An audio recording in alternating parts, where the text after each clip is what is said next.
Yeah, so like Louise, I just sort of roped into doing this yesterday, so it's not really tailor-made to landscape use, but it's definitely tangentially related. Ignore the title, there's a reason it's this long and horrible, but basically I'm going to talk about stochastic emulation. So I'm going to assume people already know this, but just as like a kind of refresher, scientists now use sort of computer models as well as, or instead as, physical experiments, right? Like I've got this picture of a climate model. You can't go and collect 100 Earths and change my little thing on each one and then be like, okay, this is the best Earth. It's just not economically viable, right? So you have to simulate the Earth and then you can do inference on it. Same thing here, I've got like a fluid dynamics type thing. We've got like a jet. You don't want to build 100 jets and then change a little thing on each one and be like, okay, this is the best jet. You just want to simulate, right? So scientists simulate stuff and we simulate stuff. And often based on physics and can take a long time to run. It's kind of the preamble to simulation. So I simplify this down. I'm a statistician, so I just say, okay, we've got a bunch of input numbers, some input settings, right? And some science happens to these input settings, and I get an output number. I just treat it like a black box, or like a blue box here, right? I don't really care what's happening. I just need to learn the relationship between these input numbers and these output numbers. I'm a statistician. So I've got a pretend computer model here, and I've run it 4 times, right? X is my input settings, and I've run 4 of them, and Y is my output value, right? It's just a 1D thing, because it's really simple here, but I've got 4 simulations. And if each of these simulations took me an hour to run, I don't really want to run a simulation here. I can just look at it, I can see what's going to happen, right? It's in between these two. So I assume people have kind of heard of emulation. We just sort of predict what's in between these things. So here's an emulator, right? It's a Gaussian process emulator. It's kind of standard. We have this orange line where we make our best guess as to what the simulator is going to be, what our computer model is going to be, and then we have these intervals, these like 95% prediction intervals of what it could be. Brilliant. These things take an hour to run, say, and then we've predicted everything across the whole of the input space. I don't need my computer model anymore. So that already exists. That's already a thing that people do. And here's some maths. I don't particularly like maths. I'm scared of maths myself, and I don't really like maths in presentations either, but it's like the bare minimum, right? Basically, we say that our output y is a Gaussian process with some mean function and some covariance function. We just say there's some trend and little details. So mean functions are trend, and covariances are little details, basically. That's cool, that exists. And so what I'm interested in is stochastic computer models. All of this assumes that if you have the same initial conditions, input values, parameter settings, and you click play on a computer model, you'll get an output number. Say you put in x is 4, you get y is 6. Right? You click x is 4 again, you get y is 6. You just get it over and over and over again. It's deterministic. But some things, so I've got this B picture, animal populations, whether or not they grow and shrink or spread or migrate, that's not some physical equation that's just deterministic, it happens. There's sort of randomness kind of in it. So same for like disease. If I meet someone with the flu and I shake their hand, I'm not doomed to get the flu, I might be fine. Might be, it's like a probability. So scientists also have computer models that have randomness inside the computer model. You click play on x is 4 and you get y is 6. You click play again on x is 4 and you might get y is 7. Right? There's some randomness inside the computer model. It's not to do with like input values being unknown, it's just the computer model itself is random. So this is normally because understanding of the system is lacking, like agent-based models, right? Ecology, epidemiology, economics, sociology, whatever. Also sometimes in physics, right? If understanding of the system is lacking, you stick some dice rolls in, basically. SPDs rather than PDs. So here's my really simple condensing that thing. I have some input numbers, and then some science happens again, but then also some randomness. And then I have an output number. Same kind of thing as being a statistician, just there's randomness inside this thing. So I've made a pretend computer model again, and I've simulated it hundreds upon hundreds of times. And it's really, this is really simple, right? It's really obvious. We don't want to interpolate this like we did before. We don't want to join the dots and have intervals on that, because there would be some spiky mess, and that's not real, right? We want some trend. I can see here it's like down, and then up, and then down, and then some sort of predictee interval, right? That's kind of big up here and a bit small over here, but some interval. Okay, so that's the setting. People already tackled this problem, by the way, so they've sort of come up with this. Again, maths, I think it looks scary, but it's really not. We have our output y is again a Gaussian process with mean and covariance m and k, and then we have this extra thing delta squared, whatever you want to call it, is our variance, right? And then our variance is a Gaussian process with a mean and covariance. Just model the mean as a Gaussian process and the variance is a Gaussian process. Model it however you want, but model the mean and model the variance. And then we model the mean, the log variance, because variances can't be negative. It doesn't really matter, right? We model the mean and the variance. So people have already done this, and people do this, and we get something like this, which I think looks really nice, right? We have this down, up, down trend, and we have this variance that changes, right? It's kind of big when x is small, and it's kind of small when x is big, and then you can do all your inference on your stochastic computer model. You can sort of extract value from this now. Great, brilliant. But this has relied on, I don't know, I think this is 600 computer simulation runs, right? Which is fine if your simulator takes a second to run each of these points. But say your computer model takes an hour to run, or even a day or something, right? You don't want 600 runs to get a 1D thing and learn the mean and variance of a 1D thing. It's terrible. So let's assume our computer model is a bit slow, and we can't get 600 runs. We can get however many that is. Exact same computer model, right? Should be down, up, down, that's sort of the trend. And we've lost all the information. That's kind of what you expect, right? I don't have as much data, and I can't get the complicated relationship out of it. So this is sort of what we're stuck with cutting edge statistics, and that sucks, right? If you've spent however many thousands on your computer model, and this is what you end up with at the end, that's just a waste of time and money, right? So this is kind of the problem I look at in general, and this is what statistics is at now. I will give you one solution I have to this problem, but there's probably others, right? But my idea is that if sometimes, when scientists build a computer model, they don't come from the heavens, right? They don't just drop down, bam, look, I have my big climate model, magic, amazing, right? They've sort of built it over time, and if they built it over time, they probably made it more complicated over time and added to it. So I'm going to make an assumption here that we have some old version of this computer model that is deterministic. At some point, they were like, okay, change everything over and add some randomness inside it. Alternatively, maybe they had a stochastic computer model and I've made intentionally a deterministic one, but my assumption is that we have a deterministic version of our stochastic computer model, like say an agent-based model, we have a deterministic version of it, and then I'm going to extract value from that. I'll also give 2 examples where this is the case, so that this doesn't sound like I'm just talking crazy. We can get deterministic versions of the computer model, but for now I'll just show you the methodology. So I've made a pretend deterministic approximation to the previous stochastic computer model, and I've run that 1, 2, 3, 4, 5, 6 times, right? And I've extracted some down, up, down shape.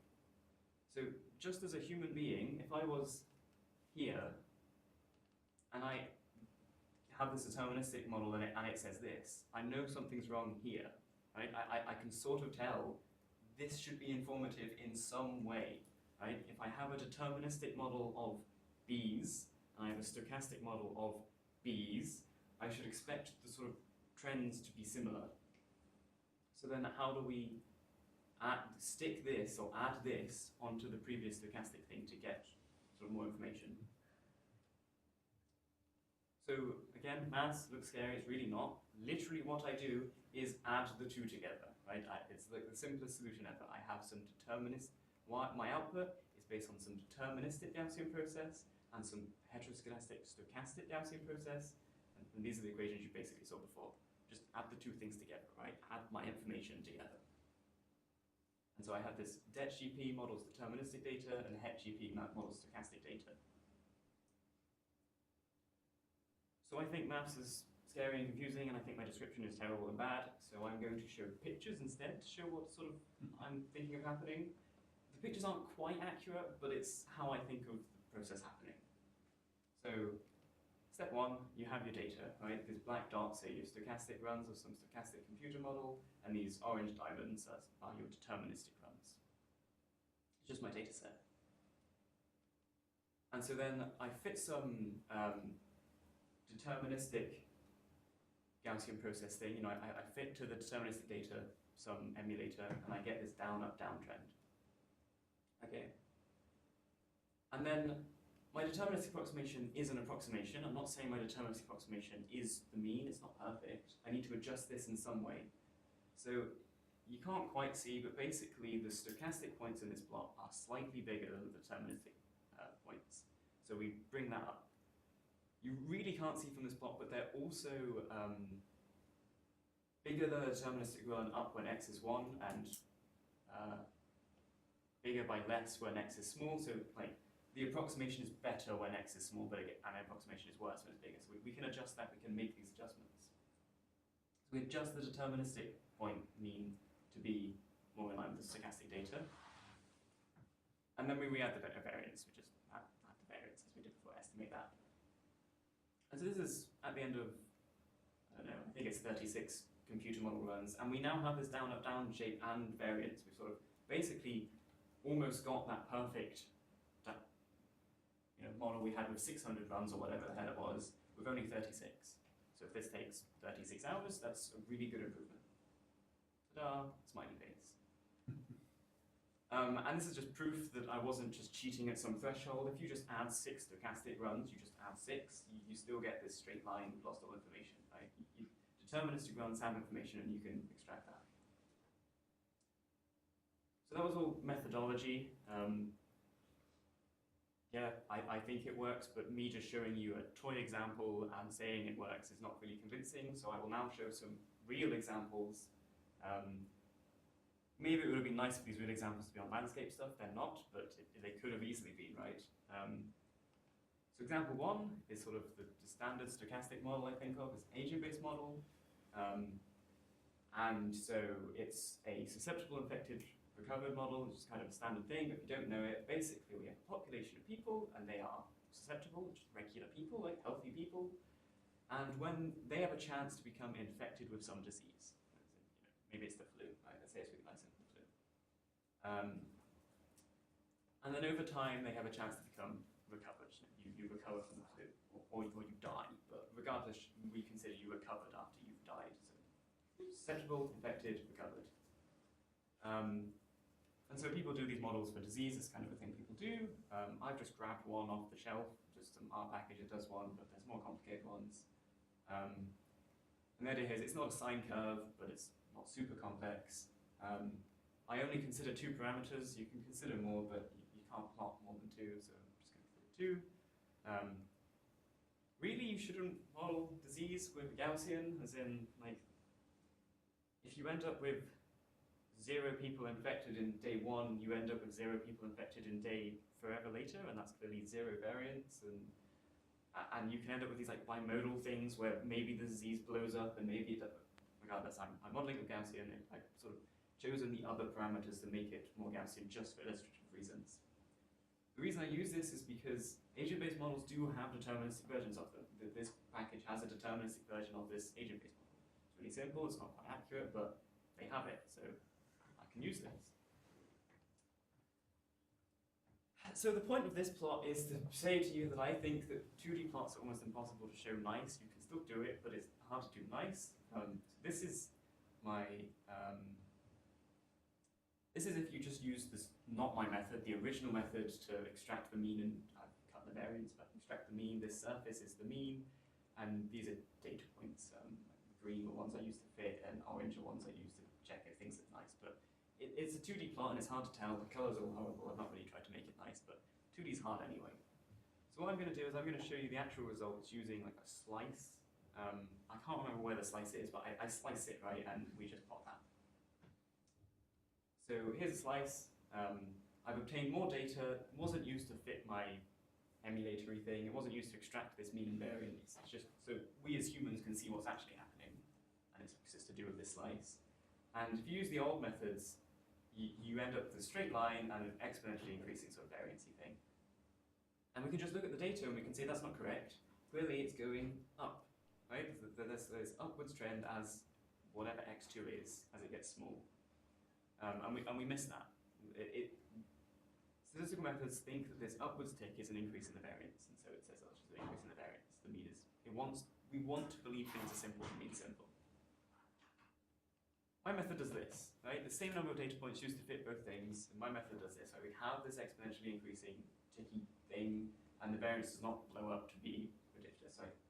My method works in semi-practice, right? You can use deterministic points in practice to extract value. Second thing, like previous thing is like a, I don't know, a biology type example. Physics also can use stochastic computer models and could do with my method as well.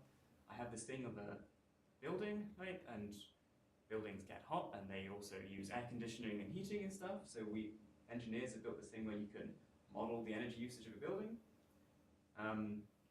In this case, engineers have done like half the work for me in that they already think that building energy usage is deterministic, which is clearly wrong because the weather outside, they just count as, they basically just take the weather from 2003 and say that's the weather for all time. And so your energy usage is always whatever your energy usage would be should 2003 happen. It's not correct, right? The energy usage changes each year. So I've made it stochastic by just sticking a weather generator onto it, and because I've done that, I have a deterministic version of the model beforehand, right? And so same thing again, it's a 5-dimensional problem, this one. I've just taken a slice because I can't plot a 5-dimensional hypercube. And this is what the old methods do if you don't use deterministic runs, and then it's just terrible, right? Like, what's it doing over here? I don't know. What's it doing when x is 0? There's this huge uptick, and it just misses it entirely. So don't use deterministic runs, you do terribly. You need loads of data points to get this to work. Do use deterministic runs, still terrible, but not quite as terrible, right? Like, this is better when x is big, and then this uptick is kind of there. So deterministic runs, you still extract value from using deterministic runs. So this is basically it. It's not entirely related to landscape, but you can totally, stochastic computer models exist in all fields of science, right? You can kind of just ignore this slide. I'm basically just talking about there's a design issue. Where do you choose your computer model runs to run? But it's not really related. So. Thank you. Any questions for Kevin? Think of this in terms of information theoretic approach. When you take your model with a lot, excuse me, with lots of noise in it, and suddenly you say you can't possibly do anything with that. Your stochastic model with your thousands of points each, which take a year to produce. Now you say we go back to something deterministic. Well, in one sense, this is a sort of standard statistical idea. And if you do a linear regression, for example, going back 100 years, you say, well, we believe there should be some smooth relationship underneath, and then there's noise on top. So when we do our linear regression, in the assumption of linearity, we are feeding in a huge amount of additional information. But are you not doing something a bit the same when you say you go and you'll find a deterministic model that gives us an idea of the underlying structure? And if you do that, that implies that from somewhere you do have a lot of extra information about what you expect the process you're modeling to look like. You're saying, well, we expect smooth variation. You say, well, we expect it maybe to be going up to begin with, and then down, and then up again. That information has to be coming from somewhere. So you have to assume that your deterministic model is related to your stochastic model in a particular way. The stochastic model is the deterministic model plus some noise. So the fact that you've got that deterministic model is in one sense feeding in a huge amount of additional information. I'm just sort of making a philosophical point that you can't cheat the system entirely. If you take your original scatter with thousands of points, if that's all you ever had, you would not be able to say, you would not have enough information to say what's going on underneath. So you get some additional information from somewhere else by going to what you believe the deterministic structure ought to that's obviously that's a perfectly valid approach. I mean, it does imply that that additional information is there somewhere. You can't get something for nothing. So to clarify, are you saying basically you have to make the assumption that the deterministic model is useful, it is related to the stochastic I model? think in some you way? do. Yeah, you definitely have to make that assumption. As in, you could always, I don't need to go to the slide, but you can always get a deterministic version by just fixing a seed. But in a lot of cases, especially agent-based models, you can't assume that that is related to the actual mean. So you're absolutely right. You have to have some belief that your deterministic model is related to the true mean, right? And I think that's a fair assumption if you've got a deterministic approximation. I think in many cases it is. I'm just cautioning against the idea that it's a technique you could use anywhere and always. You can't get something for nothing in terms of information theory. So you've got to have that additional knowledge of what's going on. You've got to get you're no longer dealing with the black box. You're getting in some sense of the underlying physical mechanism.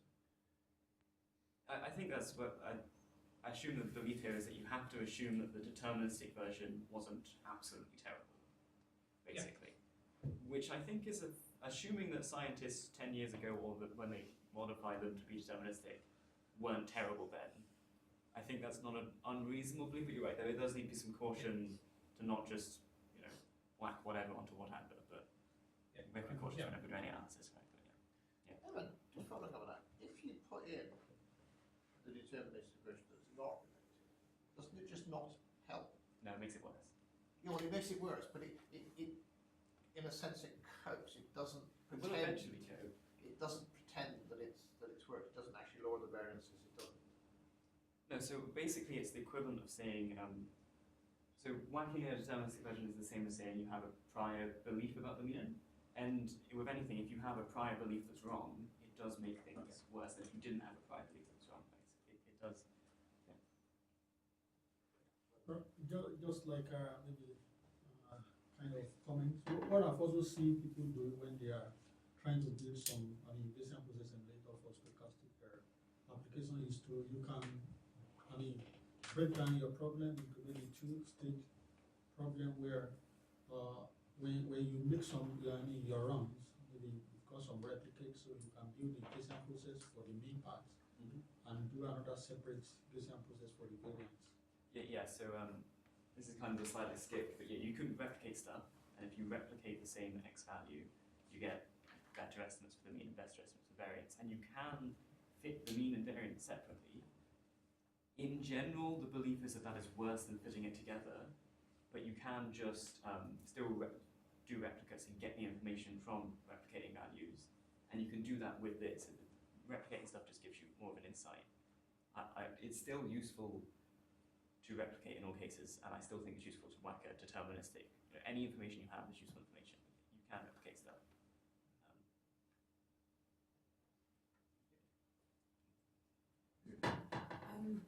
I agree with the point that at the end you still have to make the assumption that the deterministic model is correct. It doesn't have to be correct, just like not terrible.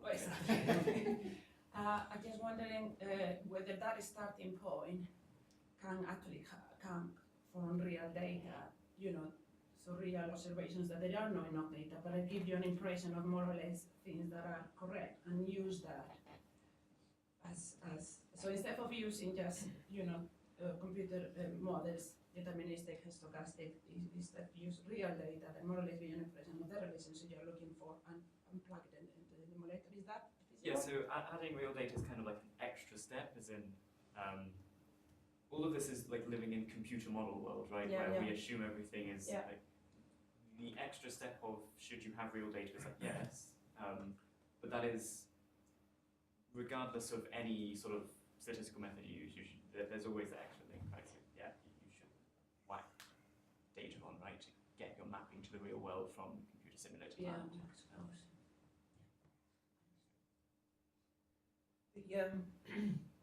How you make stochastic simulators deterministic bit, I was interested in that. So you said the agent-based model you downloaded had a deterministic setting, and you implied obviously that's not just setting a random seed to be 1 or something. So how does that? What do they do?